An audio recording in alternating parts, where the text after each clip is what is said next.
చర్చలో మనతో పాటు జాయిన్ అవుతున్నారు బీఆర్ఎస్ సీనియర్ నాయకులు దేవిప్రసాద్ గారు. దేవిప్రసాద్ గారు నమస్తే. దేవిప్రసాద్ గారు, మనం చూస్తూ ఉన్నాం బనకచెర్లకు సంబంధించిన వ్యవహారం, అలాగే కాళేశ్వరానికి సంబంధించిన వ్యవహారం. పూర్తిగా కాళేశ్వరాన్ని బలిపెట్టి బనకచెర్ల ప్రయోజనాల కోసం రాష్ట్ర ప్రభుత్వం కేవలం తెలంగాణ వేదికగానే కాకుండా ఢిల్లీ వేదికగా కూడా పనిచేస్తుందని తెలంగాణ రైతాంగం అంతా కూడా చర్చించుకుంటున్న ఈ పరిస్థితి. ఈ క్రమంలో ఇటీవల తెరపైకి వచ్చిన కమిషన్ వ్యవహారం, కమిషన్ నివేదికకు సంబంధించిన వ్యవహారం కూడా పెద్ద ఎత్తున చర్చకు దారితీస్తుంది. ఇదంతా కూడా కేసీఆర్ గారు పూర్తి స్థాయిలో అప్పుడున్న ఆధారాలు కావచ్చు, కేంద్ర జలసంఘం రాసిన లేఖలు, కేంద్ర జలవనరుల శాఖ మంత్రి ఉమాభారతి గారు రాసిన లేఖలు, అప్పటి మహారాష్ట్ర ముఖ్యమంత్రి రాసిన లేఖల ఆధారంగానే తమ్మిడిహట్టి దగ్గర తట్టెడు మట్టి కూడా తీసే పరిస్థితి లేదు. అనేక అభ్యంతరాలు ఉన్నాయి కాబట్టి అందరూ నిపుణులు, మేధావులు, రకరకాల శాఖలు, కేంద్ర ప్రభుత్వానికి సంబంధించిన శాఖలు చెప్పిన తర్వాత మారిస్తే దాన్ని ఇంకా కూడా రాద్ధాంతం చేసే ప్రయత్నం, మేడిగడ్డను పట్టుకొని ఇంకా కూడా బురద జల్లే ప్రయత్నం ఎట్లా చూడాల్సిన అవసరం కనిపిస్తుంది? గుడ్ మార్నింగ్ రాజు గారు, వీక్షకులకు శుభోదయం. అంటే తెలంగాణ తెలంగాణ సంబంధించినటువంటి ఒక ప్రత్యేకమైనటువంటి నీటి కోసం శ్రమించాల్సినటువంటి ఒక అనివార్య స్థితి. ఎందుకంటే ఉమ్మడి రాష్ట్రంలో తెలంగాణకు సరైనటువంటి నీటి వాటా దక్కకుండా, తెలంగాణ రైతాంగానికి నీళ్ళు ఇవ్వకుండా, తెలంగాణ రైతుల కన్నీళ్లను మాత్రమే చూసినటువంటి సమైక్యాంధ్ర పాలనకి తెలంగాణ రాష్ట్ర సాధన అనేటువంటిది ఒక గొప్ప రిలీఫ్గా కేసీఆర్ గారి నాయకత్వంలో పరిపాలన రావడం, నీటి వాటల కోసం ప్రయత్నించడం, అనేక ప్రాజెక్టులు నిర్మాణం చేసుకోవడం ప్రయత్నించడం, అట్లాగే నీటిని స్టోర్ చేసుకునేటువంటి ప్రయత్నాలు చేయడం అనేటువంటిది ఆ 10 ఏళ్ల కాలంలో ఒక అద్భుతమైనటువంటి ప్రక్రియ జరిగిందనేటువంటి మాట వాస్తవం. అయితే ఇవాళ కాళేశ్వరం ప్రాజెక్టు మీద కానీ నిన్న మొన్న జరుగుతున్నటువంటి చర్చ కూడా 665 ఘోష్ కమిటీ ఏదో నివేదిక ఇచ్చింది. అందులో నుంచి 20 పత్రాలు ఏవో వారికి ఇష్టమున్న పత్రాలను ఎంచుకొని 665లో 20 పత్రాలకు సంబంధించి చర్చ పెట్టారు. ఆ చర్చకు సంబంధించి కూడా అందులో వాళ్ళు చెప్తున్నటువంటి ప్రధానమైనటువంటి 2-3 ఆరోపణలు, ఒకటి, మీరు తమ్మిడిహట్టి దగ్గరనే ప్రాజెక్ట్ కట్టాల్సింది, ఈ షిఫ్టింగ్ అనేటువంటిది ఇది కేవలం కమిషన్ల కోసం మాత్రమే చేసిర్రు అనేటువంటి ఒక బురద జల్లేటువంటి ఒక అపవాదు వేసేటువంటి ప్రయత్నం. నీటి తపన కోసం తపన పడుతూ తెలంగాణ రైతాంగానికి నీళ్ళు ఇవ్వాలి, రైతుల కళ్ళల్లో ఆనందం చూడాలి, తెలంగాణ ప్రతి మడికి నీళ్లు కావాలని తపనపడ్డ కేసీఆర్ మీద దుష్ప్రచారం చేసేటువంటి ప్రయత్నం చేశారు. మీకు తెలుసు చిత్రపతి, ఇక్కడ కాంగ్రెస్ ప్రభుత్వం, ఢిల్లీలో కాంగ్రెస్ ప్రభుత్వం, మహారాష్ట్రలో కాంగ్రెస్ ప్రభుత్వం ఉన్నప్పటికీ కూడా 10 ఏళ్ల పాటు ఉన్నప్పటికి కూడా 2004 నుంచి 14 వరకు ఉన్నప్పటికి కూడా ప్రాజెక్టుకు సంబంధించినటువంటి అప్రూవల్ చేసిర్రు, ఎస్టిమేట్స్ ఎస్కలేషన్ చేసుకున్నారు, మొబిలైజేషన్ అడ్వాన్సులు ఇచ్చుకున్నారు. కానీ 152 మీటర్లకు ఎత్తుకు సంబంధించినటువంటి అగ్రిమెంట్ విషయంలో కనీసం వీళ్ళు సంప్రదింపులు కూడా జరగలేదు. చివరికి 152 మీటర్ల ఎత్తు దగ్గర అక్కడ తమ్మిడిహట్టి దగ్గర నీరు అవైలబిలిటీ లేదు అనేటువంటి విషయాన్ని అక్కడ మహారాష్ట్ర ముఖ్యమంత్రి ఇక్కడ లేఖలు రాసినటువంటి సందర్భాన్ని కూడా మనం చూసినాం. మొన్న హరీష్ రావు గారు చాలా స్పష్టంగా పవర్ ప్రజెంటేషన్ ద్వారా ఎప్పుడెప్పుడు దీని అక్కడ చాప్రా వైల్డ్ లైఫ్ శాంక్చురీ ఉంది, అక్కడ కట్టడానికి వీల్లేదు, పర్యావరణానికి సంబంధించినటువంటి ఇబ్బందులు వస్తాయి. అతి ప్రాముఖ్యమైనటువంటిది ఏంటంటే అక్కడ నీటి లభ్యత లేదు. 75% డిపెండబుల్ ఇయర్ తీసుకున్నటువంటి సందర్భంలో అక్కడ తెలంగాణ ప్రజల ఆకాంక్షల కోసం రిడిజైన్ చేసినటువంటి 141 టీఎంసీలు రిజర్వాయర్లకు తీసుకోవడానికి అవసరమైనటువంటి నీటి లభ్యత లేదు. మనం ఎన్ని డబ్బులు కట్టినా అక్కడ వృధా పోయడం తప్ప తెలంగాణ ప్రాంత రైతాంగానికి నీళ్ళు ఇవ్వడానికి అవసరమైనటువంటి అవకాశం లేదనేటువంటి పద్ధతిలో దాన్ని షిఫ్ట్ చేసినటువంటి, అది కూడా ఎవరు కేసీఆర్ గారు, హరీష్ రావు గారు చెప్పినటువంటి అంశం కాదు. ఆ జలవనరులకు సంబంధించినటువంటి కేంద్ర సంస్థ కానీ, సర్వే చేసిన వ్యాప్కో సంస్థ కానీ, ఆ తర్వాత అనేక మంది నిపుణులు కానీ, రిటైర్డ్ ఇంజనీర్లు కానీ షిఫ్ట్ చేయాలనేటువంటి దాని మీద తర్వాత షిఫ్ట్ చేసి దానికోసం ఎన్ని ప్రయత్నాలు జరిగినాయి మీకు గుర్తుండి ఉంటుంది. కేసీఆర్ గారు తెలంగాణ చచ్చుడో నేను మళ్ళీ తెలంగాణకు తిరిగొచ్చుడు అనేటువంటి ఒక పట్టుదలతో హైదరాబాద్ నుండి పోయి ఢిల్లీకి పోయి తెలంగాణను అనివార్యంగా ప్రకటించాల్సినటువంటి స్థితి వచ్చి కేంద్రాన్ని మెడల్ వచ్చి తెలంగాణ సాధించుకున్న తర్వాత వారు అనేక ఇటువంటి ప్రయత్నాలను ముందు పెట్టారు. మహారాష్ట్రకు పోయి ఒప్పందం చేసుకున్న తర్వాత కేసీఆర్ గారు ఎయిర్పోర్ట్లో దిగిన తర్వాత వాళ్ళు చాలా స్పష్టంగా చెప్పారు, మీరు 152 మీటర్లకు మేము ఒప్పందం చేసుకున్నామని దబాయింపులు చేస్తున్నారు, ఆ లేఖ బయట పెట్టండి, నేను ఇక్కడి నుంచే పోయి రాజ్భవన్కి పోయి రాజీనామా చేసి నేను వెళ్ళిపోతా అని చెప్పి కేసీఆర్ గారు స్వయంగా 1 గంట పాటు నేను ఇక్కడ ఉంటా, ఉత్తమ్ కుమార్ రెడ్డి గారు మీరు రండి అని చెప్పినప్పటికీ కూడా ఆ రోజు చేయలేదు. నిన్న హరీష్ రావు గారు కూడా చెప్పారు, ఈ 148 మీటర్ల గురించే మనం మేడిగడ్డ దగ్గర ఎన్ని ప్రయత్నాలు చేయాల్సి వచ్చింది మీకు తెలుసు. ఆ రోజు ఉన్నటువంటి విద్యాసాగర్ రావు గవర్నర్ దగ్గరికి తిరిగేటువంటి పద్ధతి కానీ, హరీష్ రావు గారు అనేక సందర్భాల్లో మన ఇంజనీర్లను వెంట పెట్టుకొని వాళ్ళ ఇంజనీర్లతో చర్చించేటువంటి అంశం కానీ, అట్లాగే కేసీఆర్ గారు స్వయంగా మా ముఖ్యమంత్రుల దగ్గరికి పోయి కూర్చొని మాట్లాడి సమస్యలన్నీ పరిష్కరించి చివరికి వారికి మనకి ఒక ఒప్పందం కుదిరి 148 మీటర్ల దగ్గర మనం నిర్మాణం చేసుకొని ఇవాళ సస్యశ్యామలంగా తెలంగాణను చేస్తే మళ్ళీ ఇవాళ మీరు ఇది షిఫ్టింగ్ చేయడం తప్పని. అసలు షిఫ్టింగ్ చేసినాక ఫలితాలు చాలా స్పష్టంగా కనబడ్డాయి రాజు గారు. ఈ తెలంగాణలో ఎంత ఆయకట్టు వచ్చింది, ఎన్ని రిజర్వాయర్లు వచ్చినాయి, ఎన్ని నీళ్ళను స్టోర్ చేసుకున్నాం, అన్ని ఫలితాలు వచ్చిన తర్వాత కూడా మళ్ళీ బురద జల్లేటువంటి ఒక ప్రయత్నం ఇవాళ కాంగ్రెస్ పార్టీ తన ద్వారా కాకుండా ఒక కమిషన్ ద్వారా కూడా చేయించేటువంటి ప్రయత్నం చేస్తూ ఉన్నది. కాబట్టి ఇది డెఫినెట్గా నిన్న ఉత్తమ్ కుమార్ రెడ్డి గారు ఏం మాట్లాడుతున్నారు, ఇది జ్యుడిషియల్ కమిషన్ మీద మీరు మాట్లాడతారా అని అవాకులు చెవాకులు వెళ్తున్నారు. ఇది జ్యుడిషియల్ కమిషన్ కాదన్న సంగతి రాజ్యాంగం మీద ప్రమాణం చేసినటువంటి ఉత్తమ్ కుమార్ రెడ్డికే తెలియకపోవడం అనేటువంటిది విచారకరం. ఎందుకంటే ఇది ఎంక్వైరీ యాక్ట్ ప్రకారం చేసినటువంటి కమిషన్. ఇది కేవలం సూచనలు సలహాలు మాత్రమే ప్రభుత్వానికి చేస్తుంది. దీని మీద మళ్ళీ చేయాల్సినటువంటి అవసరం ఉంటుంది. మీరు మాట్లాడి అందులో 20 పేజీలను మీరు ఎంచుకొని మొత్తంగా కూడా కేసీఆర్ గారిని, తెలంగాణ ప్రాంత ప్రజల ఆకాంక్షల్ని మీరు ఇష్టం వచ్చినట్టు కూడా బుల్లోజ్ చేసే విధంగా మీరు మాట్లాడి మొత్తం అబద్ధాలన్నీ ప్రచారం చేసిన తర్వాత మీరు అబద్ధాలు చెప్తున్నారు, ఇవి తప్పు, నిజాలు ఇవని పవర్ ప్రజెంటేషన్ ఇస్తే మీరు వ్యవస్థల మీద నమ్మకం లేదని మాట్లాడతారా రాజు గారు? ఇలా కాంగ్రెస్ పార్టీ ఎంత దుర్మార్గం అంటే వ్యవస్థల మీద అత్యంత విశ్వాసం ఉన్నటువంటి బీఆర్ఎస్ పార్టీ మీదనే ఇటువంటి అబండాలు వేయడం. మీకు మనము కాంగ్రెస్ పార్టీ చరిత్రలోకి పోతే ఎక్కడెక్కడ వాళ్ళకి విశ్వాసం లేదు, వ్యవస్థల మీద విశ్వాసం లేదు, వ్యవస్థల్ని కొల్లగొట్టేటువంటి ప్రయత్నం చేసింది, ప్రజాస్వామ్య వ్యవస్థల్ని ఎంత హరణం చేసింది అనేటువంటి విషయాలు మనం డీటెయిల్గా మాట్లాడుకోవచ్చు. కానీ ఇలా చర్చ లేవదీసింది ఎవరు? చర్చ మీరు పెట్టింది. ఆ నివేదికలో 665 పేజీలకు సంబంధించినటువంటి విషయాలు మీరు పబ్లిక్ లో పెట్టకుండా, డొమైన్లో పెట్టకుండా, మీరు ఇవ్వకుండా, శాసనసభ్యులకు ఇవ్వకుండా, ఎవరికి ఇవ్వకుండా మీరు క్యాబినెట్లో తీర్మానం చేసి మీరు అసెంబ్లీకి డైరెక్ట్గా చర్చ పెడితే మేము కూడా హరీష్ రావు గారు పవర్ ప్రజెంటేషన్ ఇవ్వాల్సినటువంటి అవసరం వచ్చి ఉండేది కాదు. మీరు అబద్ధాలు ప్రచారం చేసి తెలంగాణ ప్రజల మనసులో గత 10 ఏళ్లలో జరిగినటువంటి వికాసాన్ని విధ్వంసంగా చిత్రీకరించేటువంటి ప్రయత్నం చేసినప్పుడు డెఫినెట్గా ఒక ప్రతిపక్ష నాయకులుగా మా కేటీఆర్ కానీ హరీష్ రావు కానీ ప్రజలకు వివరించేటువంటి ఒక సామాజిక బాధ్యత ఉన్నటువంటి నాయకులు. వాళ్ళు మామూలు నాయకులు కాదు. కేటీఆర్ అయినా హరీష్ రావు అయినా తెలంగాణ ప్రజానీకానికి అనేక ఉద్యమాల్లో పాల్గొని ఆ ఉద్యమాల ద్వారా తెలంగాణ సాధించడంలో ఒక ప్రముఖ పాత్ర పోషించినటువంటి నాయకులు. వాళ్ళు తెలంగాణ రక్షణ, తెలంగాణ వనరుల రక్షణ మీద, తెలంగాణ నీటి వాటా మీద వాళ్ళకి సంపూర్ణమైనటువంటి అవగాహన ఉన్నది కాబట్టి ప్రజలకు చెప్పేటువంటి ప్రయత్నం చేశారు.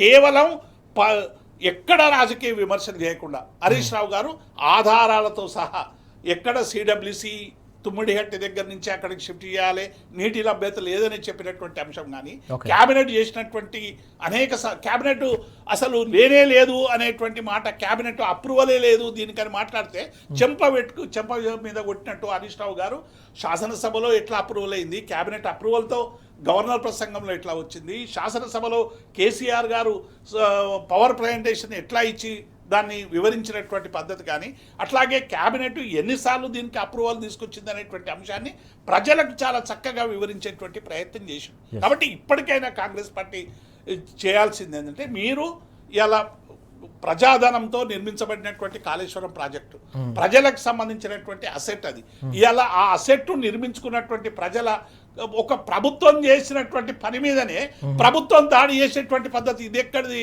రాజు గారు? ఇలా ప్రభుత్వం ఒక తెలంగాణ ప్రజల ఆకాంక్షతో నిర్మించబడినటువంటి ప్రాజెక్టు ఆ ప్రభుత్వం మీదనే దాడి చేసేటువంటి ఈ రేవంత్ రెడ్డి వచ్చినాక ప్రభుత్వం పర్మిషన్ ఇచ్చినటువంటి ఇల్లు గులగొట్టుడు హైడ్రా పద్ధతి, ప్రభుత్వం పర్మిషన్లు ఇచ్చి ప్రాజెక్టు కట్టుకుంటే మినిమం రిపేర్ చేయకుండా దాని మీద కూడా దాడి చేసేటువంటి పద్ధతి కాంగ్రెస్ పార్టీ.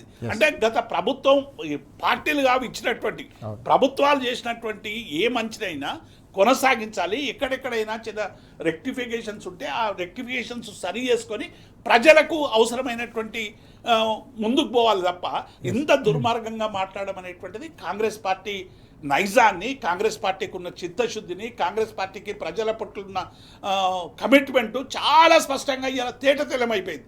వీళ్ళు ప్రజల పక్షం ఉండరు, రైతుల పక్షం ఉండరు, వీళ్ళకి ఎంతసేపు అధికారంలో దాచుకోవడం తప్ప ఇంకొక ప్రయత్నమే లేదనేటువంటి విషయాన్ని ఇలా ప్రజలు అర్థం చేసుకుంటా ఉన్నారు. చాలా కీలకమైన అంశాలు చెప్పారు దేవిప్రసాద్ గారు. కాంగ్రెస్ సర్కారు ప్రజల పక్షం లేదని తేలిపోయింది. తెలంగాణ రైతుల పక్షం లేదనే విషయం కాళేశ్వరం వ్యవహారంతో పూర్తిగా బట్టబయలైందని చెప్పి స్పష్టంగా చెప్తా ఉన్నారు.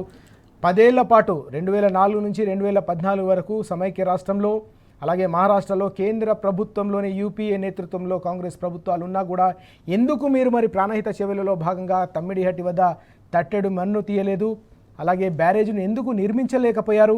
ఇప్పుడు అధికారంలోకి వచ్చిన తర్వాత మళ్ళీ అక్కడ సాధ్యం కాదని పూర్తిగా అన్ని రకాలుగా అధికార నివేదికలు అలాగే కేంద్ర మంత్రులు కూడా స్పష్టం చేసిన నేపథ్యంలోనే మేడిగడ్డ వద్ద బ్యారేజ్ నిర్మించేసి పూర్తిగా తెలంగాణ మాగాణాల్లోకి 100 టీఎంసీల నీటిని ఎత్తిపోసే ప్రక్రియకు అవసరమైన సమగ్రమైన యంత్రాంగాన్ని సిద్ధం చేసిన తర్వాత ఇప్పటికి కూడా దానిపై విమర్శలు చేయడం అనేది కాంగ్రెస్కు సంబంధించిన రాజకీయ కక్ష సాధింపులో భాగంగానే ఇదంతా కూడా జరుగుతుంది. కాబట్టి తెలంగాణ రైతాంగం అంతా కూడా అర్థం చేసుకుంటున్నారని చెప్పేసి దేవిప్రసాద్ గారు చాలా స్పష్టంగా చెప్తా ఉన్నారు. దేవిప్రసాద్ గారు నిన్న అనేక సందర్భాల్లో హరీష్ రావు గారు కూడా మాట్లాడిన సందర్భం, నిన్న జగదీష్ రెడ్డి గారు కూడా చాలా కుండబద్దలు కొట్టి చెప్పారు. బనకచెర్ల కోసమే మొత్తం వ్యవహారం అంతా కూడా నడుస్తుంది. కాళేశ్వరం కమిషన్కి సంబంధించిన నివేదిక కావచ్చు, మేడిగడ్డపై కాళేశ్వరంపై జరుగుతున్న కక్ష ఏదైతుందో కేవలం గోదావరి జలాలను ఏపీకి కట్టబెట్టాలన్న ఒక కుట్రలో భాగంగానే ఇదంతా కూడా జరుగుతుందనే ఒక కీలకమైన అంశాన్ని, అలాగే టైమింగ్ కూడా ఈ సందర్భంగా జరిగిన ఈ మొత్తం వ్యవహారం అంతా కూడా టైమింగ్ కూడా అవే అనుమానాలను బలపరుస్తున్న అంశాన్ని కూడా ప్రస్తావిస్తున్న సందర్భం. ఎట్లా చూడాల్సిన అవసరం ఉంది మొత్తం ఈ వ్యవహారం? ఇప్పుడు రాజు గారు నిన్న జగదీష్ రెడ్డి గారు అదే విషయాన్ని చెప్పారు. కేటీఆర్ గారు గతంలో కూడా అనేక సందర్భాల్లో మాట్లాడారు. మొత్తంగా కూడా బంకచెర్లకు సంబంధించినటువంటి బంకచెర్లకు నీటి తరలింపు ద్వారా, గోదావరి నది నుండి నీటి తరలింపు ద్వారా 200 టీఎంసీలు తీసుకుపోయేటువంటి రిజర్వాయర్ కట్టాలని వాళ్ళు డిపిఆర్లు ఇచ్చినప్పటికీ కూడా 400 టీఎంసీలు సంబంధించినటువంటి రిజర్వాయర్ కట్టుకొని మొత్తంగా కూడా గోదావరి నదిలో తెలంగాణకు సంబంధించినటువంటి హక్కుల్ని కొల్లగొట్టేటువంటి ప్రయత్నం జరుగుతున్నదని మొట్టమొదటిగా వెలుగులోకి తెచ్చింది హరీష్ రావు గారు.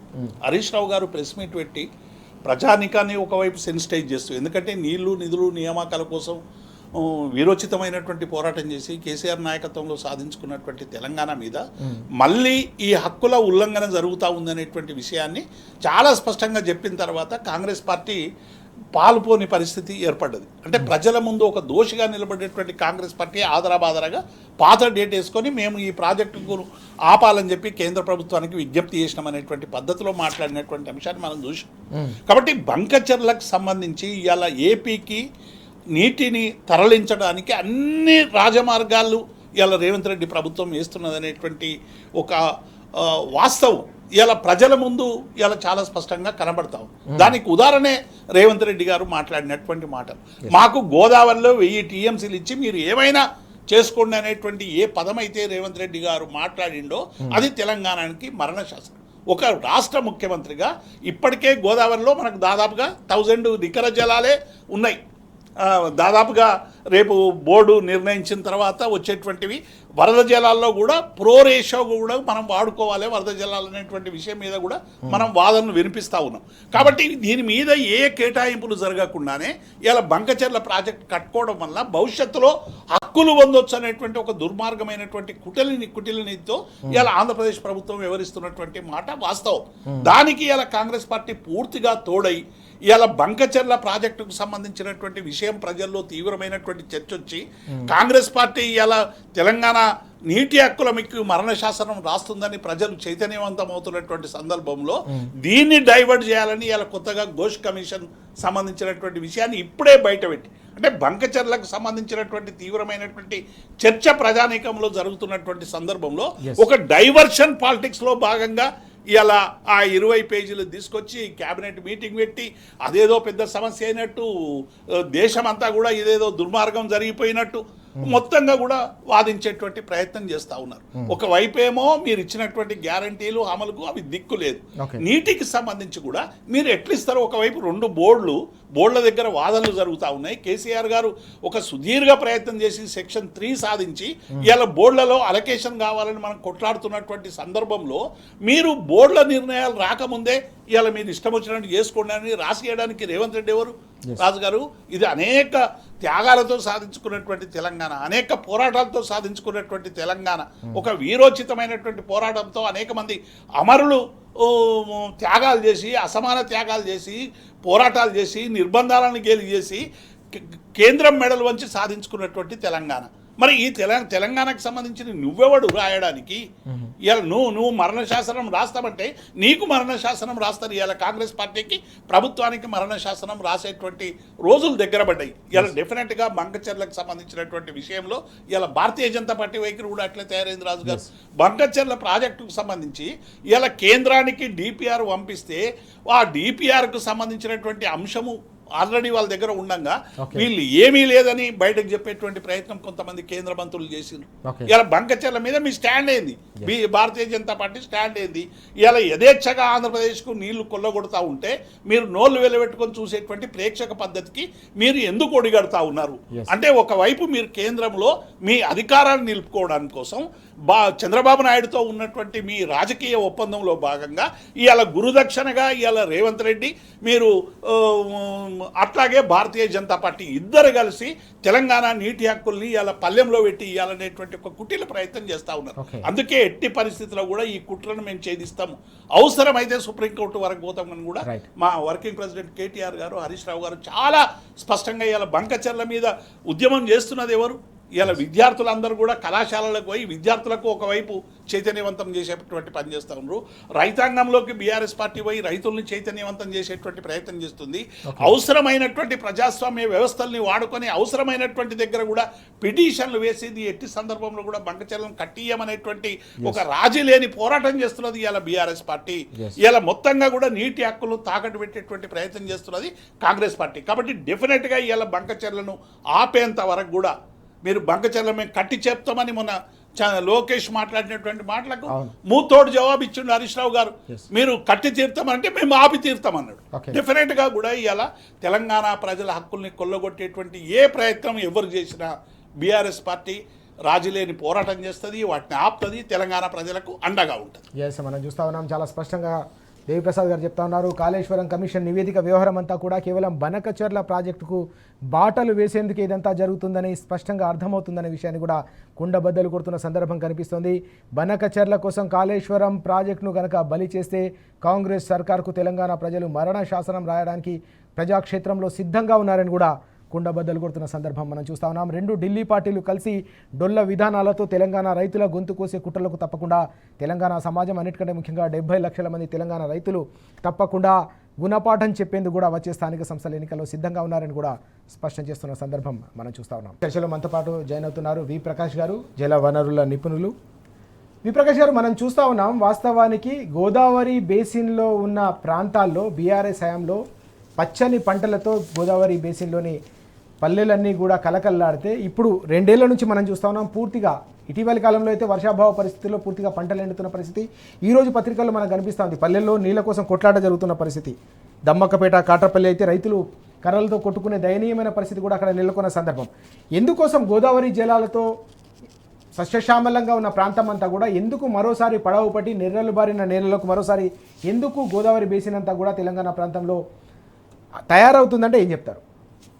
ఇవాళ భారతదేశంలో ఉన్న అన్ని నదుల్లో కూడా సమృద్ధిగా ఏనాడు కూడా నీటికి కొరత లేని నది ఏదైనా ఉంది అంటే అది పైన బ్రహ్మపుత్ర, గంగా, సింధు నదులు. వర్షాధార నదులలో ఒక్క గోదావరి నది మాత్రమే. మిగతా అన్ని నదుల మీద ఎప్పుడు గొడవలు జరుగుతూనే ఉన్నాయి, దిగువ రాష్ట్రాలకు, ఎగువ రాష్ట్రాలకు. అయితే తెలంగాణకు ఈ గోదావరి నది ఒక వరం లాంటిది. కానీ ఈ సమైక్య పాలకులు దాన్ని ఒక శాపం లాగా మార్చారు. కొంత చరిత్రలోకి మనం వెళ్తే మొట్టమొదటిసారిగా గోదావరి నీళ్లను తెలంగాణకు ఉపయోగించాలనే ఆలోచన చేసింది అప్పటి నిజాం మీర్ ఉస్మాన్ అలీ ఖాన్. అప్పుడు ఒక నివేదిక తయారు చేశారు. అప్పుడు నవాబ్ అలీ నవాజ్ జంగ్ అనే ఇంజనీర్, ప్రముఖ ఇంజనీర్, ఆయన ఏం చేశాడంటే 29 లక్షల ఎకరాలకు ఒకటే ప్రాజెక్టు ద్వారా నీళ్లు ఇవ్వాలని చెప్పి గోదావరి మల్టీపర్పస్ ప్రాజెక్టును ఆయన రూపొందించాడు 1942లో. దానికి ఏం చేశారంటే ఈ ప్రాంతం అంతా కూడా ఇండస్ట్రీస్ పెట్టి ఇటు నీళ్లు, అటు పరిశ్రమలు, ఉపాధి అవకాశాలు, అద్భుతంగా 1 కోటి మందికైనా ఉపాధి అవకాశాలు ఉండేటట్టుగా బ్రిటిష్ ఇంజనీర్ తో కలిసి ఒక పారిశ్రామిక దానికోసం ఒక క్లస్టర్ ఏర్పాటు చేయాలని చెప్పి రామగుండం దగ్గర మొదలు పెట్టారు. పెట్టిన తర్వాత ఆ ప్రభుత్వం పోయిన తర్వాత బూరుగుల రామకృష్ణారావు ప్రభుత్వం వచ్చే ముందే వెల్లోడి గారని ఐసీఎస్ ఉండే ఆయన సివిల్ సర్వెంట్ ముఖ్యమంత్రిగా పెట్టాడు నెహ్రూ.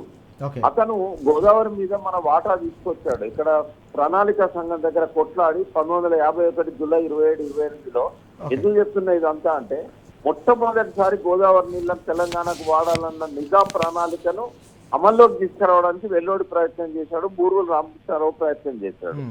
ఇది దాని వాళ్లకు కళ్ళమంట అయింది. ఒకవేళ ఇది జరిగితే మనకు డెల్టాకు నీళ్లు రావు అని చెప్పి ఏం చేశారంటే ఈ సమైక్య రాష్ట్రం ఏర్పడడంలో ఒకటి హైదరాబాద్ రాజధాని కావాలనేది ఒకటి, రెండవది నీళ్లు మనకు పైన గోదావరి ఉంది, కృష్ణా ఉంది, వాళ్ళు ప్రాజెక్టులు కట్టుకుంటే మనకు నీళ్లు రావనే భయంతో వాళ్ళు సమైక్య రాష్ట్రం కాగానే గోదావరి మీద ఉన్న అన్ని ప్రాజెక్టులు రద్దు చేశారు. అంటే దాదాపు 6 ప్రాజెక్టులు ఇచ్చంపల్లి దగ్గర నుంచి దేవనూరు దాకా మెదక్ జిల్లాకి. ఇప్పుడు దేవన్న ఉన్నాడు అక్కడ, దేవన్న మెదక్ జిల్లాకు సంబంధించిన వ్యక్తి. మెదక్ లో 36 టీఎంసీలతో దేవనూరు దగ్గర కట్టాలనుకున్నది కూడా ఆఫీసు కట్టి రోడ్లు వేసినాక దాన్ని రద్దు చేశారు. 29 లక్షల ఎకరాల ప్రాజెక్టును 3.5 లక్షల ఎకరాలకు పోచంపాడు పేరుతో కుదించారు. తెలంగాణ ఉద్యమం తర్వాత అది 16 లక్షల ఎకరాలకు మొదటి దశ, రెండవ దశ వరద కాలువ అని వచ్చింది. అంటే ఆ రోజు నుంచి మనం ఈ రోజు వరకు తీసుకుంటే తెలంగాణ ఉద్యమం ఫలితంగా శ్రీరామ్ సాగర్, పోచంపాడును శ్రీరామ్ సాగర్ గా మార్చడం తప్ప గోదావరి ప్రధాన నది మీద 500 కిలోమీటర్లు కాంగ్రెస్ గాని టీడీపీ గాని ఒక్కనాడు కూడా ఒక్క ప్రాజెక్ట్ కట్టలే, ఒక్క బ్యారేజ్ కట్టలే. దేవాదుల పేరుతో తెలంగాణ ఉద్యమం ప్రారంభమైన తర్వాత జల సాధన ఉద్యమం జరిగినప్పుడు దేవాదుల మొదలు పెట్టినా కూడా బ్యారేజ్ కట్టలేదు. తర్వాత రాజశేఖర రెడ్డి 2009లో ఎలక్షన్ల ముందు కంతనపల్లి అని చెప్పి ఒక పైలాన్ కట్టిండు. మళ్ళీ 5 ఏళ్ళు మట్టి తీయలేదు, మట్టి తీయలేదు, ₹1 పెట్టలేదు. నేను చెప్పాలనుకున్న పాయింట్ ఏంటంటే 1951 నుంచి కేసీఆర్ గారు మేడిగడ్డ బ్యారేజ్ కట్టేదాకా గోదావరి నది మీద ఒక ఎల్లంపల్లి తప్ప ఎక్కడ కూడా ఏమీ కట్టలేదు. ఎల్లంపల్లి కూడా వాళ్ళు పూర్తి చేయలేదు. కేసీఆర్ గారు వచ్చినాకనే అప్పుడు గేట్లు పెట్టి ఎల్లంపల్లి పూర్తి చేశాడు. టీడీపీ కూడా మబ్బే పెట్టి మాయ చేసింది. సిపిఐ కొల్లి నాగేశ్వరరావు గారు నిరాహార దీక్ష చేశారు, ఆమరణ దీక్ష గోదావరి జలాల కోసం. ఒక బోర్డు వేసి చేతులు దురుపుకున్నది గోదావరి జలాల కమిషన్ అని చెప్పేసి. తర్వాత బీజేపీ వాళ్ళు పాదయాత్ర చేశారు, అయినా కూడా ఒక్క చుక్క నీరు కూడా వాళ్ళు చేయలేకపోయారు. అంటే ఏ పార్టీ చేయలేని పని కేసీఆర్ గారు చేస్తే ఇవాళ కేసీఆర్ గారిని తప్పుబట్టి ప్రజల లోపల ఆయన మీద రకరకాల చెడు ప్రచారాలు చేయడానికి అన్ని అవకాశాలని వాళ్ళ కాంగ్రెస్ తీసుకుంటుంది. ఈ కాంగ్రెస్ అనేది జలదృశ్యంలో కేసీఆర్ చెప్పినట్టుగా 2001 ఏప్రిల్ 27న అప్పుడు ఇప్పుడు ఎప్పుడు భవిష్యత్తులో కూడా తెలంగాణకు నంబర్ 1 విలన్ ఎవరన్నా ఉంటే అది కాంగ్రెస్ అని చెప్పి ఈ అనుభవాలన్నీ కూడా రుజువు చేస్తూ ఉన్నాయి.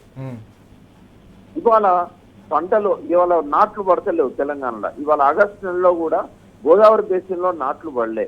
ఇవాళ కృష్ణాలో నీళ్లు పుష్కలంగా ఉన్నాయి, అల్మటి నుంచి చాలా నీళ్లు వచ్చినాయి.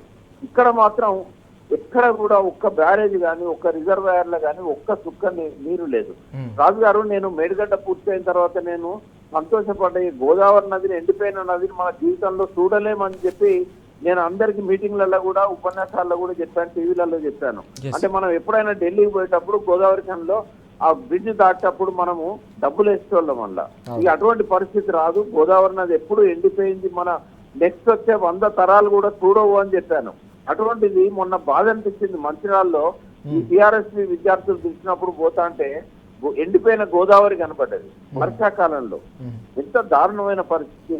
రాజు గారు, ఉన్న స్ట్రక్చర్లను ఉపయోగించుకోరు, లేనిపోని ఆరోపణలు చేస్తారు. నీళ్ళన్ని కూడా ఆంధ్రాకి తీసుకుపోవడానికి బనకచెర్ల కమిటీ వేసి మద్దతు ఇచ్చే ప్రయత్నం చేస్తారు.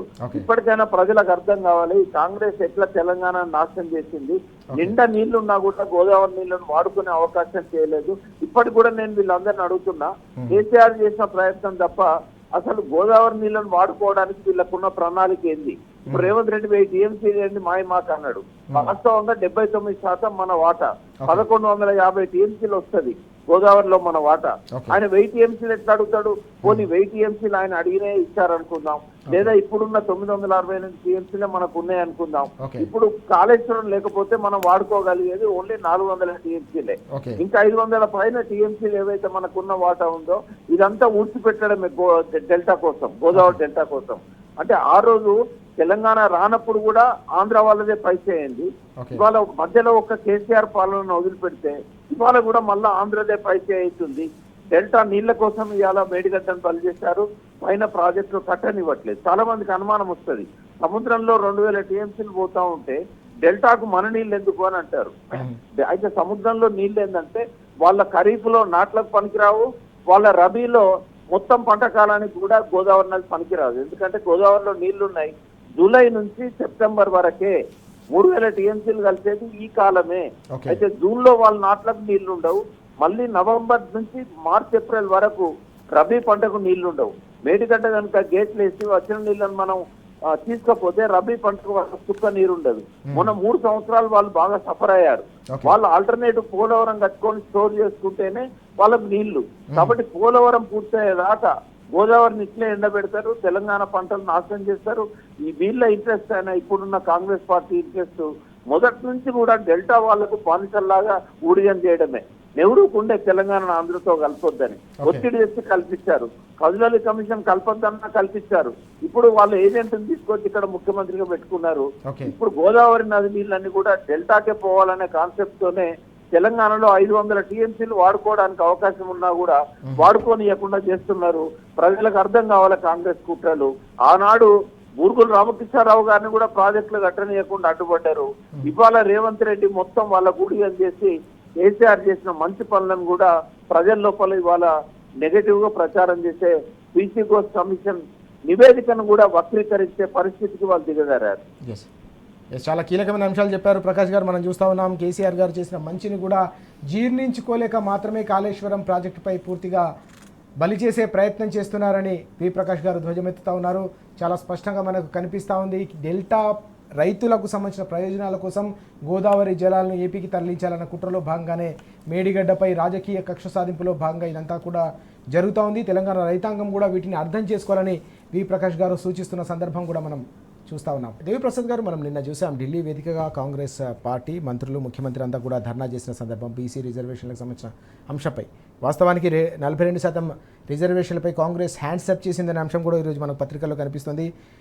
కాంగ్రెస్ అధికారంలోకి వచ్చిన తర్వాత అప్పుడు రిజర్వేషన్లు మేము ఇస్తామని చెప్పేసి చెప్పిన మాట. ముఖ్యమంత్రి గారు నేను ఏం మాట్లాడిందో ఒకసారి చూద్దాం, దాని తర్వాత మనం చర్చను కంటిన్యూ చేద్దాం. రాహుల్ గాంధీ గారిని ప్రధానమంత్రిని చేసి మేము రిజర్వేషన్లను సాధించుకుంటామని చెప్పి ఈ సందర్భంగా మీ అందరికీ తెలియజేస్తున్నాం.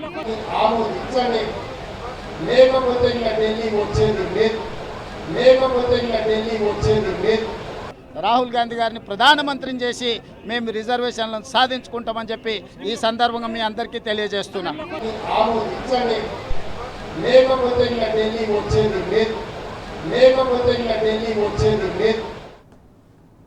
రైట్. దేవిప్రసాద్ గారు, ఎట్లా చూడాల్సిన అవసరం కనిపిస్తుంది? బీసీ రిజర్వేషన్లకు సంబంధించిన వ్యవహారంలో కామారెడ్డి డిక్లరేషన్ మొదలుకొని కులగణన, ఆ తర్వాత ఆర్డినెన్స్ అన్నారు, తప్పకుండా మేము సాధిస్తామని చెప్పారు, ఢిల్లీ వెళ్తున్నామని చెప్పిన సందర్భం. చివరికి ఇప్పుడు చేయలేము, కాంగ్రెస్ అధికారంలోకి వచ్చిన తర్వాత రాహుల్ గాంధీ ప్రధానమంత్రి అయిన తర్వాత మాత్రం మేము చేయగలుగుతామని చెప్తున్న సందర్భం. ఎట్లా చూడాలి మొత్తం వ్యవహారం? రాజు గారు, కామారెడ్డి డిక్లరేషన్ పేరు మీద హామీ ఇచ్చి ఎన్నికల్లో ఓటు దండుకొని ఇవాళ అధికారంలోకి వచ్చినాక ప్రజల సంబంధించినటువంటి హామీలన్నీ కూడా కొల్లగొట్టేటువంటి ప్రయత్నం చేస్తాం. ముఖ్యంగా 42% మేము బీసీలకు రిజర్వేషన్ ఇస్తామని చెప్పినటువంటి కాంగ్రెస్ పార్టీ ఈ 42% ఒక శాస్త్రీయమైనటువంటి ప్రాతిపదిక లేదు. ఇవాళ మొత్తంగా కూడా 46% బీసీలు, 10% ముస్లింలని ఏదో లెక్కలు, ముస్లింలకు బీసీలు అని చెప్పి 56% బీసీలు అని చెప్పారు. దాని మీద బీసీ సంఘాలు, బీఆర్ఎస్ పార్టీ చాలా స్పష్టంగా చెప్పిందంటే బీసీల జనాభా తగ్గించేటువంటి ఒక కుటీల ప్రయత్నం జరిగింది. అసలు ఈ 42కు శాస్త్రీయత లేదు. చాలామంది అడుగుతున్నారు, ఇప్పుడు ఇచ్చిన 42%లో బీసీ ముస్లింలకు పర్సంటేజ్ ఎంత, వీళ్ళ పర్సంటేజ్ ఎంత అనేటువంటి విషయంలో కూడా చాలా చర్చ జరుగుతుంది. కానీ బీజేపీ, కాంగ్రెస్ రెండు కలిపి కూడా ఇలా తెలంగాణ ప్రజలను మోసం చేసేటువంటి ప్రయత్నం చేస్తూ ఉన్నాయి. 42% రిజర్వేషన్లకు సంబంధించి ఇలా ఢిల్లీకి పోయి ఇలా జంతర్ మంతర్ దగ్గర ధర్నా పెట్టారు. ధర్నా పెడితే మీరు రాహుల్ గాంధీ లేడు, ఖర్గే లేడు, ప్రియాంక గాంధీ లేదు, ఎవ్వరు కూడా రాదు. హైదరాబాద్లో జరిగేటువంటి ధర్నానే ఢిల్లీలో జరిగింది తప్ప పెద్దగా ఆడ ఒరిగింది కూడా ఏం లేదు. Okay. మీరు ఏం చెప్పినారు? డెఫినెట్గా 42% రిజర్వేషన్లు మేము తీసుకొచ్చి తెలంగాణ ప్రజలకు ఇస్తామని చెప్పారు. ఇలా మీరు సస్తారా, లేకుంటే ఆడ పార్లమెంట్లో చట్టం చేపిస్తారా, 9th షెడ్యూల్లో చేర్పిస్తారా? ఇలా తెలంగాణ ప్రజలకు 42% ఇచ్చినాకనే మీరు ఇక్కడికి రావాలని చెప్పి తెలంగాణ ప్రజలందరూ కూడా డిమాండ్ చేస్తారు. ఉండండి అక్కడనే ఉండి ఆడ లోక్సభ దగ్గరనో పార్లమెంట్ దగ్గరనో దీక్షలు చేస్తారా, ఏం చేస్తారా? తెలంగాణ తీసుకురావడానికి కేసీఆర్ పోలేదా ఢిల్లీకి పోయి తెలంగాణ తీసుకొనే వచ్చిండు. ఇలా మీరు ఆ సాహసం ఎందుకు చేస్తలేరంటే బీసీల పట్ల చిత్తశుద్ధి లేదు, బీసీల పట్ల మీకు కమిట్మెంట్ లేదు. బీసీలు అంటే కాంగ్రెస్కు చిన్న చూపు అయింది.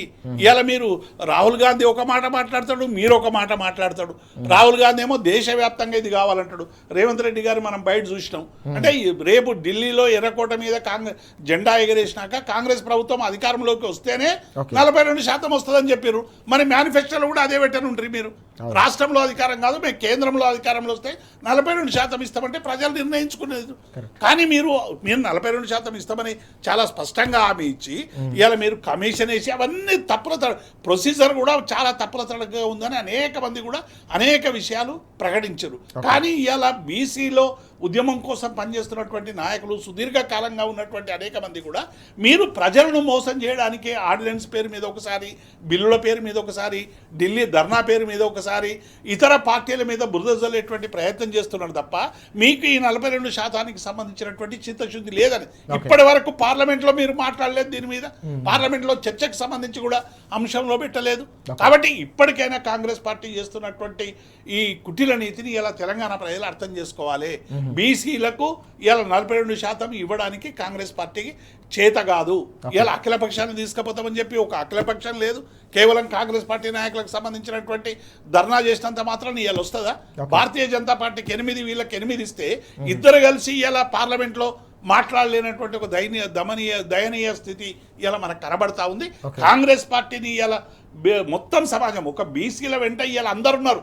ఇలా బీసీలు ఉద్యమం వెనక ఇలా అందరూ సబ్బండ వర్ణాలు ఏ వర్గం కూడా ఇలా బీసీలకు 42% రిజర్వేషన్ వ్యతిరేకిస్తలేదు. అందరూ కూడా సామాజిక న్యాయం కావాలని కోరుకుంటా ఉన్నారు, ఏకగ్రీవంగా అడుగుతా ఉన్నారు. ఏ వర్గాలు కూడా ఇలా వాటిని తృణీకరిస్తలేవు. కాబట్టి ఇటువంటి సందర్భంలో ఇలా మొత్తంగా కూడా జనామోదం కలిగినటువంటి బీసీ రిజర్వేషన్లను ఇలా ఎత్తగొట్టేటువంటి ప్రయత్నం చేస్తున్నటువంటి కాంగ్రెస్ పార్టీకి డెఫినెట్గా ప్రజలు సరైనటువంటి గుణపాఠం నేర్పాల్సినటువంటి అవసరం ఉంది. కాంగ్రెస్ నాయకులను నిలదీయాల్సినటువంటి అవసరం కూడా ఇలా చాలా స్పష్టంగా కనబడుతుంది అనేటువంటి విషయాన్ని మేము స్పష్టం చేస్తాం. కాంగ్రెస్ను తప్పకుండా ప్రజాక్షేత్రంలో బీసీలంతా తెలంగాణ సమాజం అంతా కూడా నిలదీయాలని చెప్పేసి దేవిప్రసాద్ గారు చెప్తా ఉన్నారు. ఇదే అంశంపై మనతో పాటు మాట్లాడడానికి బీసీ కమిషన్ సభ్యులుగా పనిచేసిన శుభవ్రత్ పటేల్ గారు మనతో పాటు ఫోన్ లైన్లో సిద్ధంగా ఉన్నారు. పటేల్ గారు నమస్తే. నమస్తే సీతారామరాజు గారు. పటేల్ గారు మనం చూస్తా ఉన్నాం ఢిల్లీలో జరిగిన ధర్నాకు సంబంధించిన వ్యవహారం. దానికి తర్వాత వాస్తవానికి ఇప్పటికిప్పుడు మేము చేయలేం, కాంగ్రెస్ అధికారంలోకి వచ్చిన తర్వాత అప్పుడు చూస్తామని చెప్పి చేసిన వ్యాఖ్యలను మనం ఎట్లా చూడాల్సిన అవసరం ఉంది? ఈరోజు వాస్తవానికి బీసీలకు రిజర్వేషన్లు కావాలనే అంశంలో అందరికీ దేశంలో ఉన్నటువంటి అందరు బీసీ సంఘాలు కావచ్చు, బీసీలు కావచ్చు, అందరు కోరుకున్నటువంటి అంశం తెలంగాణలో సంబంధించి 42% రిజర్వేషన్ పెంచుతామని చెప్పి కామారెడ్డిలో వీళ్ళు డిక్లరేషన్ ఇవ్వడం జరిగింది కాంగ్రెస్ పార్టీ. వాళ్ళు ప్రభుత్వంలోకి వచ్చిన తర్వాత వాళ్ళు చేస్తున్నటువంటి ప్రతి చర్య వాళ్ళు చట్టబద్ధంగా కావచ్చు, రాజ్యాంగబద్ధంగా మీరు చేస్తలేరు, మీరు సక్రమంగా శాస్త్రీయంగా లెక్కలు తీయలేరు అని చెప్పేసి మేము గతం నుండి కూడా బీఆర్ఎస్ పార్టీగా బీసీ కమిషన్ మాజీ సభ్యులుగా మేము చెప్తూనే ఉన్నాం. ఎందుకంటే మీరు తమిళనాడు మోడల్ ని ఫాలో కండి, బీహార్ లో ఆల్రెడీ మనకి ఎక్స్పీరియన్స్ ఉంది. బీహార్ మోడల్లో వాళ్ళు లెక్కలు తీసి జిఏడి డిపార్ట్మెంట్ ద్వారా లెక్కలు తీస్తే అవి కోర్టులు కొట్టేసినాయి. వీళ్ళు ఎన్నిసార్లు చెప్పినా గానీ వీళ్లకు రిజర్వేషన్ ఇచ్చేటటువంటి చిత్తశుద్ధి లేక కేవలం డ్రామాల కోసం వీళ్ళు అధికారంలోకి వచ్చిన తర్వాత ఈ రోజుకి 20 నెలలు గడుస్తున్నప్పటికీ వీళ్ళు శాస్త్రీయంగా లెక్కలు తీయకపోవడం. నిన్న పలుమార్లు ముఖ్యమంత్రి రేవంత్ రెడ్డి గారు 4 కోట్ల జనాభా పక్షాన అని చెప్తున్నాడు. కానీ లెక్కలు తీసింది ఎంత? ఆయన 3,70,00,000 లెక్కలు, ఆయన చేస్తున్నటువంటి లెక్కలు, ఆయన వచ్చినటువంటి లెక్కలు 3,70,00,000. ప్రథమంగా నువ్వు చేస్తున్నటువంటిది అసలు లెక్కలే కరెక్ట్ గా తీయలేవు. నువ్వు చేసేటటువంటి ప్రక్రియ కూడా నువ్వు ఈ బిల్లులని పంపించడం కావచ్చు, ఇవన్నీ కూడా కరెక్ట్ కాదు. మీరు రాజ్యాంగ సవరణ 9th షెడ్యూల్లో పెట్టడానికి మీరు ప్రయత్నం చేయాలి. ఈరోజు చేసింది ఏంది? నిన్న వాయిదా తీర్మానం ఎందుకు ఇస్తారు? మీరు ఒక ప్రైవేట్ బిల్ పెట్టండి, మీకు మీకు ఈ రోజు కాంగ్రెస్ పార్టీకే దాదాపు 100 మంది ఎంపీలు ఉన్నారు. మీ పక్షాలు, మీ మిత్ర పక్షాలన్నీ కలుపుకుంటే దాదాపు 200 చిల్లర ఉంటారు మీరు. కాబట్టి మీరు ప్రైవేట్ బిల్లు పెట్టడం కావచ్చు, కేంద్ర ప్రభుత్వం మీద ఒత్తిడి తీసుకురావడం కావచ్చు, ఇవన్నీ కూడా చేయకుండా నిన్న రేవంత్ రెడ్డి గారు ప్రజలని అంటే సాగు కబురు చల్లగా చెప్పినట్టు బీసీలకు రాహుల్ గాంధీ గారు ప్రధానమంత్రి అయిన తర్వాత బీసీలకు రిజర్వేషన్ ఇచ్చుకుంటామని చెప్తున్నాడు. రాహుల్ గాంధీ ప్రధానమంత్రి అయ్యేది ఎప్పుడు, బీసీలకు రిజర్వేషన్లు వచ్చేది ఎప్పుడు? ఈ రోజు బీసీల మనోభావాలతోని, బీసీల ఆత్మగౌరవంతోని మొత్తం కూడా నిన్న ఢిల్లీ వేదికగా మొత్తం కూడా డ్రామాలు ఆడిండ్రు ఈ కాంగ్రెస్ పార్టీ. మొత్తం కూడా చెప్తున్నారు, వాళ్ళు ఏం చెప్తున్నారు, 100 సంవత్సరాల్లో ఎవరు చేయలే, 300 మంది ముఖ్యమంత్రులు ఈ దేశవ్యాప్తంగా ఉన్న ఇప్పటి వరకు ఉన్న 300 మంది ముఖ్యమంత్రులు ఎవరు కూడా చేయని సాహసం ఈయన చేసినా అనేది గొప్పలు చెప్పుకుంటున్నారు. పక్క కర్ణాటకకు సంబంధించి 2015లోనే లెక్కలు తీసారు. శాంతరాజన్ కమిషన్ అని గతంలో సిద్ధరామయ్య గారు ముఖ్యమంత్రి ఉన్నప్పుడే తీసిన తర్వాత గత సంవత్సరం ఫిబ్రవరి 2024లోనే మళ్ళీ ఇప్పుడు ఉన్న హెగ్డే గారి కమిషన్ సిద్ధరామయ్య గారికి లెక్కలు ఇచ్చింది. ఇచ్చినప్పటికీ ఇప్పటి వరకు కూడా బయట పెట్టలేరు వాళ్ళు. అంటే వాళ్ళు చెప్పేది ఎంత ఘోరంగా ఉందంటే ఎవరు చేయనటువంటిది మేము చేసినాం. ఇంకోటి ఏంది, రేవంత్ రెడ్డి గారు ఫస్ట్ అసలు స్పీచ్ స్టార్ట్ చేస్తూనే మేము కేసీఆర్ గారు రిజర్వేషన్ తగ్గించిండు, మరణ శాస్త్రం రాసిండు, ఆ పంచాయతీరాజ్ చట్టం తీసుకొని వచ్చి అని చెప్తున్నాడు. వాస్తవానికి ఏం జరిగింది, కేసీఆర్ గారు 34% రిజర్వేషన్ అమలు కోసం జీవో ఇష్యూ చేస్తే జీవో నంబర్ 396 ని కోర్టు కొట్టేసినాయి. ఆ విషయం అంతా కూడా తెలియనట్టు ప్రజల్ని మభ్య పెట్టడానికి ఇంకా ఎన్ని ప్రజలు చాలా ఈ రోజు ముందట్లాగా లేరు, చాలా చైతన్యవంతంగా ఉన్నారు. వీళ్ళేదో ఇస్తారంటే నమ్మి ఓట్లు వేసిండ్రు. వీళ్ళ డిక్లరేషన్ ఈ రోజు చెప్తున్నది ఏంటంటే, మీరు ఈ రోజు రాజ్యాంగబద్ధంగా ఈ రోజు ఓకే మీరు చేసే ప్రయత్నాలు చేయలేరు. మీరు మోడీ గారిని మీ చిట్ చాట్ చేసుకోనికే మోడీ గారిని చాలా సందర్భాల్లో కలిసిరు. మీ అవసరాలకు వారి అవసరాలకు కలుసుకున్నారు. మీకు చాలా సందర్భంలో టీఆర్ఎస్ పార్టీని కార్నర్ చేయడానికి బీజేపీ, కాంగ్రెస్ ఈ రాష్ట్రంలో కావచ్చు మొత్తం కూడా ఒకటే అయి కొట్లాడుతున్నటువంటిది, బీఆర్ఎస్ కి వ్యతిరేకంగా కొట్లాడుతున్నటువంటి విషయం మనం చూస్తున్నాం అన్ని సందర్భాల్లో. కానీ బీసీల అంశాన్ని ఒక్కసారన్నా మోడీ గారి దగ్గరికి పోయి అడిగిండా రేవంత్ రెడ్డి గారు?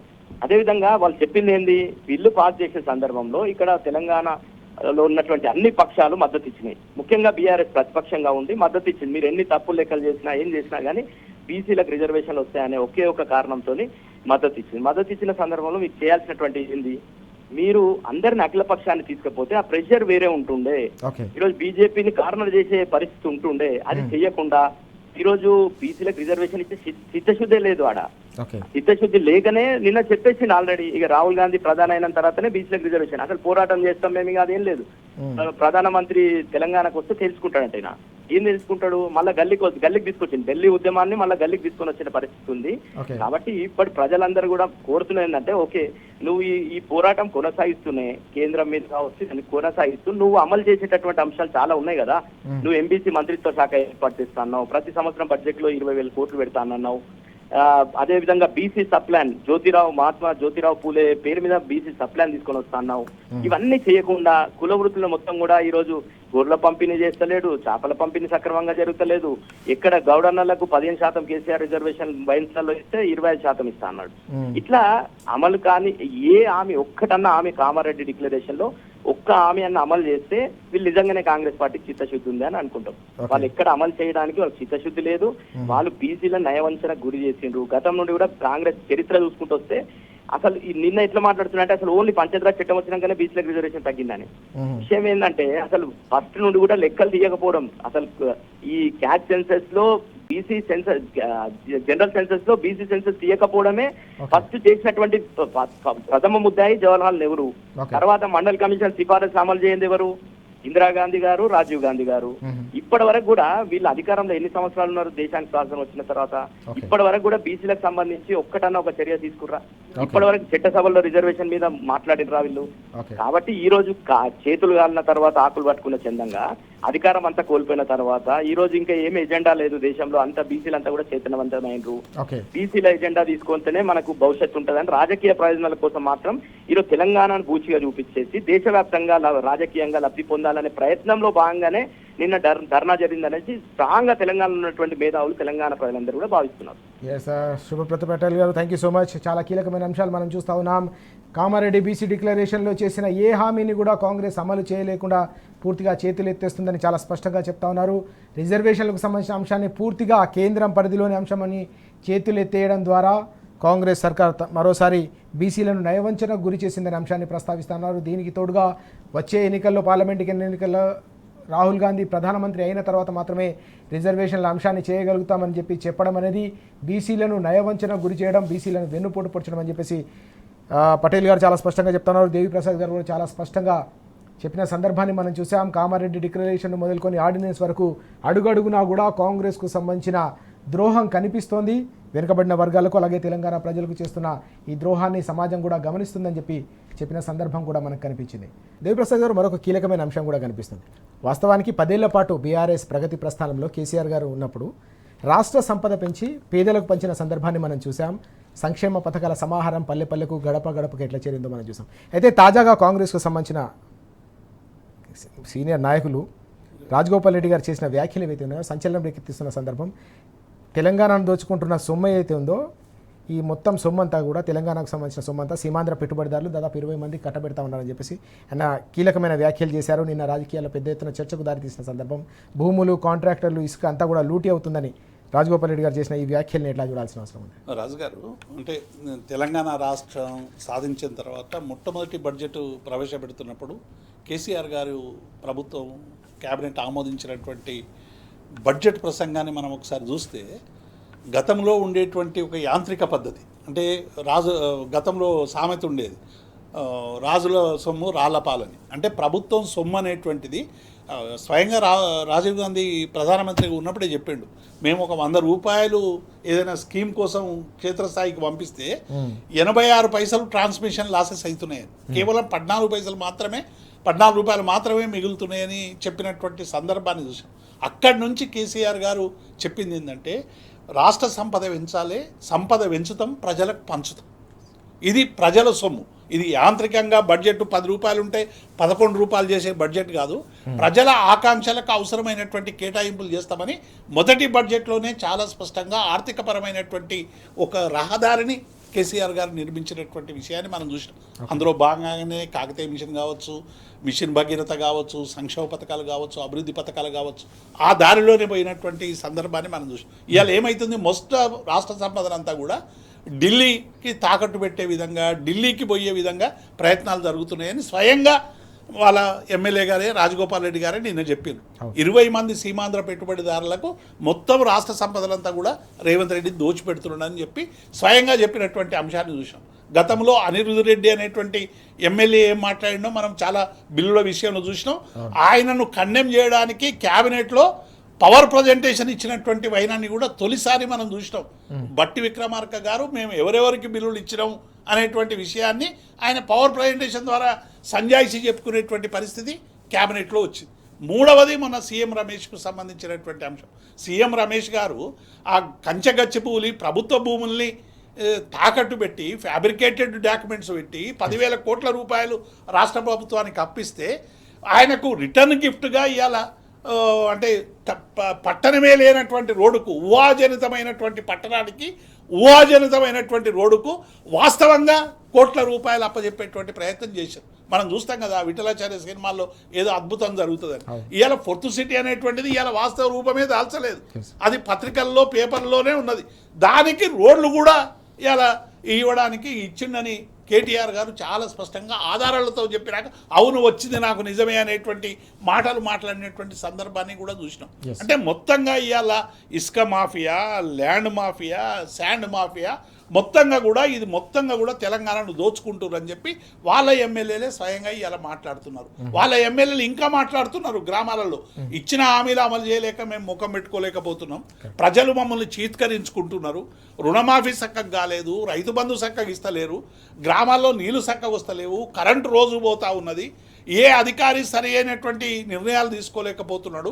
మరి ఏంటి ఇది? మనం ఎన్నో చెప్పి హామీలకు వచ్చి ఇచ్చినాము. ఇలా ఊర్లకు పోయేందుకు రాత్రిపూట దొంగ ఎప్పుడో ప్రజలందరూ పండుకున్నాక మేము ఇళ్లకు పోయి పండుకునేటువంటి పరిస్థితి వస్తుందని ఇలా నాయకులందరూ కూడా వాపోతున్నారు. అనేక మందిని నిలదీసినటువంటి సందర్భాలు కూడా మనం చూస్తున్నాం. నిరుద్యోగుల సంబంధించినటువంటి అంశం దగ్గర నుంచి అనేక అంశాలు కూడా ఇలా మొత్తంగా కూడా టోటల్గా ఇలా రాజగోపాల్ రెడ్డి గారు చెప్పినటువంటి అంశాన్ని ఈ ఒక్క రాజగోపాల్ రెడ్డి కాదు, ఎమ్మెల్యేలు చాలా మంది ఆఫ్ ది రికార్డులో అనేక విషయాలు చెప్తా ఉన్నారు. Okay. ఈ కమిషన్లు పెరిగి నేను మొన్న ఒక కాంగ్రెస్ పార్టీకి సంబంధించిన ప్రముఖ నాయకులతో మాట్లాడితే మరి కమిషన్లు 8 అని అంటే ఎక్కడ 8 అన్నా మీరు ఏడాది కింద సంగతి చెప్తున్నారు, ఇప్పుడు అది రెట్టింపు అయిందని చెప్తాం.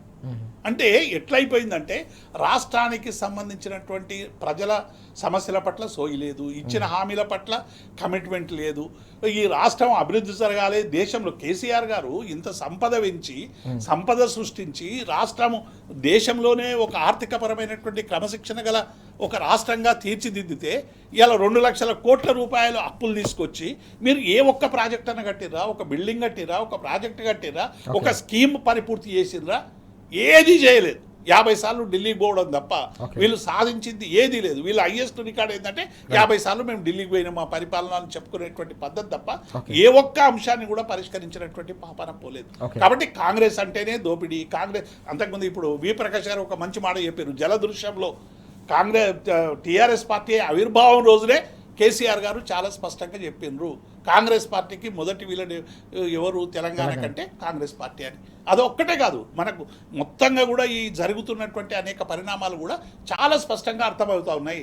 కాంగ్రెస్ పార్టీ తెలంగాణ ప్రజలకు మరణ శాసనం రాయడానికి 5 ఏళ్ల అధికారానికి వచ్చింది. ఒక సంపదను సృష్టించి తెలంగాణను అద్భుతమైనటువంటి ఒక రాష్ట్రంగా తీర్చిదిద్దినటువంటి కేసీఆర్ పాలనని విధ్వంసం చేయడానికి ఒక డిస్ట్రక్షన్ మోడ్లో ఇవాళ కాంగ్రెస్ పార్టీ పనిచేస్తూ ఉన్నది అనేటువంటి విషయం ఇలా ప్రజలు అర్థం చేసుకుంటా ఉన్నారు.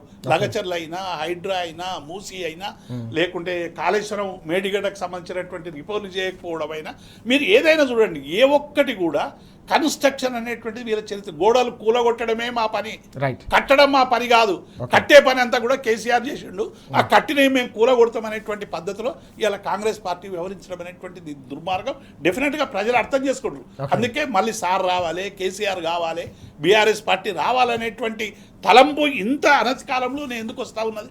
కేసీఆర్ గారి పట్ల ఎందుకు రోజు రోజు అభిమానం ఎందుకు పెరుగుతూ ఉన్నదంటే కేసీఆర్ గారి పరిపాలనలో జరిగినటువంటి అభివృద్ధి, సంక్షేమం ఇప్పుడు ఏది జరుగుతలేదు, మాయమైపోతున్నాయి అనేటువంటి ఒక భావన ప్రజల్లో వచ్చింది. కాబట్టి ఇలా కాంగ్రెస్ పార్టీ అంటే చిత్కరింపులు మొదలైనవి.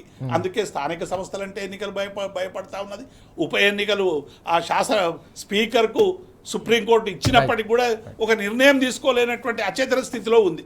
వీళ్ళు ఇట్లా పాడైందేమంటే బీజేపీ పార్టీ అన్నా ఏమైనా అధికారంలో ఉన్నది, కొన్ని చట్టాలను అమలు చేస్తారంటే ఇద్దరు కలిసి దుర్మార్గంగా ఇలా బీఆర్ఎస్ మీద ఎదురుదాడి చేయడం, టీఆర్ఎస్ పార్టీ వ్యక్తిత్వానికి సంబంధించినటువంటి హరణ చేయడం, తెలంగాణ ప్రజలకు మోసాలకు రేవంత్ రెడ్డి చేస్తున్నటువంటి మోసాలకు వాళ్ళు దాసోహం అవడం తప్ప బీజేపీ పార్టీ కూడా ఇక్కడ ప్రత్యేకంగా చేసినటువంటి సందర్భాలు కూడా ఏమీ లేవు. కాబట్టి ఈ 2 పార్టీలను తెలంగాణ ప్రజలు ఒకే రీతిన ఇలా చూస్తూ ఉన్నారు.